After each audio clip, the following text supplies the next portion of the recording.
देव नमो अरिहंत नित वीतराग विज्ञान, चंदन षष्ठी व्रत कथा कहो स्वपर हितमान।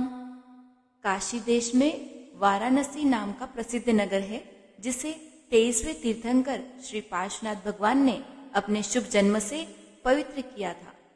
उसी नगर में किसी समय एक सूरसेन नाम का राजा राज्य करता था। रानी का नाम पद्मिनी था। एक दिन राजा सभा में बैठा था कि वनपाल ने आकर 6 ऋतुओं के फल फूल लाकर राजा को भेंट किए। राजा इस शुभ भेंट से केवली भगवान का आगमन जानकर स्वजन और पुरजनों सहित वंदना को गया। भक्तिपूर्वक प्रदक्षिणा दे नमस्कार करके बैठ गया। श्री मुनिराज ने प्रथम ही मुनि धर्म और पश्चात श्रावक धर्म का वर्णन किया। उसमें भी सबसे प्रथम सब धर्मों के मूल सम्यक दर्शन का उपदेश दिया कि वस्तु स्वरूप का यथार्थ श्रद्धान हुए बिना सब ज्ञान और चारित्र निष्फल है। यह वस्तु स्वरूप का श्रद्धान सत्यार्थ देव यानी अरिहंत, सत्यार्थ गुरु, निर्ग्रंथ गुरु और दयामय यानी जिन प्रणीत धर्म में आस्था से ही होता है। अतएव प्रथम ही परीक्षा पूर्वक इनका श्रद्धान होना आवश्यक है।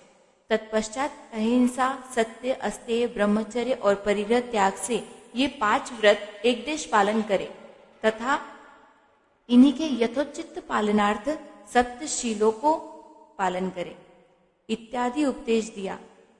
तब राजा ने हाथ जोड़कर पूछा, हे ऋषिराज, अपनी रानी के प्रति मेरा अधिक स्नेह होने का कारण क्या है?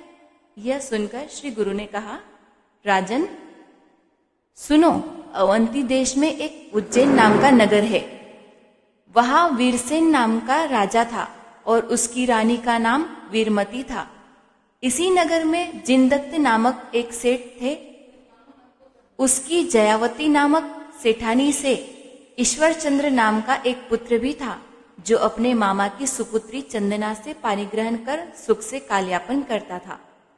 एक समय जिनदत्त सेठ और जयावती सेठानी कुछ कारण पाकर दिगंबरी दीक्षा ग्रहण कर मुनि आरिका हो गए और तब से आयु पूर्ण होने पर तब के महात्म्य से स्वर्ग में देव व देवी हुए। पिता का पद प्राप्त कर ईश्वरचंद्र सेठ भी सुख से रहने लगा। एक दिन अतिमुक्तक नाम के मुनिराज मासोपवास के अनंतर नगर में पारना हेतु पधारे। तब ईश्वरचंद्र ने भक्ति सहित मुनिराज को पड़गाह कर अपनी धर्मपत्नी से कहा कि श्री गुरुदेव को आहार दो। तब चंदना बोली, स्वामी, मैं ऋतुमती हूँ, कैसे आहार दूं? ईश्वरचंद्र ने कहा, चुपचाप रहो, शोर मत करो, गुरुदेव मासोपवासी है, इसलिए शीघ्र पारना कराओ। चंदना ने पति के वचनानुसार मुनिराज को उसी अवस्था में आहार दे दिया। श्री मुनिराज तो आहार करके वन में चले गए और यहाँ 3 ही दिन पश्चात इस गुप्त पाप का उदय होने से पति पत्नी दोनों के शरीर में गलित कुष्ठ हो गया, जिससे वे अत्यंत दुखी हो गए और कष्ट से दिन बिताने लगे। एक दिन भाग्योदय से संग सहित श्री भद्र नामक मुनिराज उज्जैन के उद्यान में पधारे। नगर के लोग वंदना को गए और ईश्वरचंद्र भी अपनी भार्या के साथ वंदना को गया। वहां भक्तिपूर्वक नमस्कार कर बैठा और धर्मोपदेश सुना। पश्चात पूछने लगा, हे दयालो, हमारे कौन पाप का उदय आया है कि जिससे हमारा यह व्यथा उत्पन्न हुई है? तब मुनिराज ने कहा, तुमने पात्रदान के लोभ से गुप्त कपट कर ऋतिमती होने की अवस्था में भी आहार दान व मन वचन का शुद्ध है कहकर अतिमुक्तक स्वामी को आहार दिया है। अर्थात तुमने अपवित्रता को भी पवित्रता कहकर चारित्र का अपवाद किया है। इसी पाप के कारण तुम्हारे यह असाता वेदनीय कर्म का उदय आया है।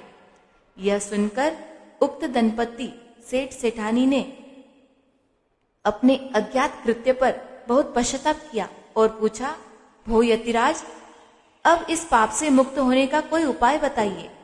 तब श्री गुरु ने कहा, हे भद्र, सुनो, अश्विनवदी षष्ठी यानी गुजराती भादोवदी षष्ठी को 4 प्रकार के आहार का त्याग कर उपवास धारण करो। अष्टद्रव्य से 6 पूजा करो। 108 बार नमोकार मंत्र का जाप करो। 4 संघ को 4 प्रकार का दान देओ। इस प्रकार व्रत करो। तीनों काल सामायिक तथा अभिषेक पूजन करो। उपवास के दिन और रात्रि भर 8 प्रहर तथा धारणा और पारना के दिन 4 प्रहर, ऐसे 16 प्रहरों तक घर में आरंभ इंद्रिय विषयों व कषायों का त्याग करो। इस प्रकार 6 वर्ष यह व्रत करो। पश्चात उद्यापन करो। जहाँ जैन मंदिर नहीं हो वहाँ जिनालय बनवाओ। 6 जिनबिंब पधराओ। 6 जिन मंदिरों का जीर्णोद्धार कराओ। 6 शास्त्रों का वितरण करो। सब प्रकार के 6 उपकरण मंदिरों में चढ़ाओ। 6 छात्रों को भोजन कराओ। 4 प्रकार के आहार, औषध, शास्त्र और अभय दान दो। इस प्रकार व्रत की विधि सुनकर मुनिराज के साक्षी पूर्वक दंपति ने व्रत ग्रहण करके विधि सहित पालन किया।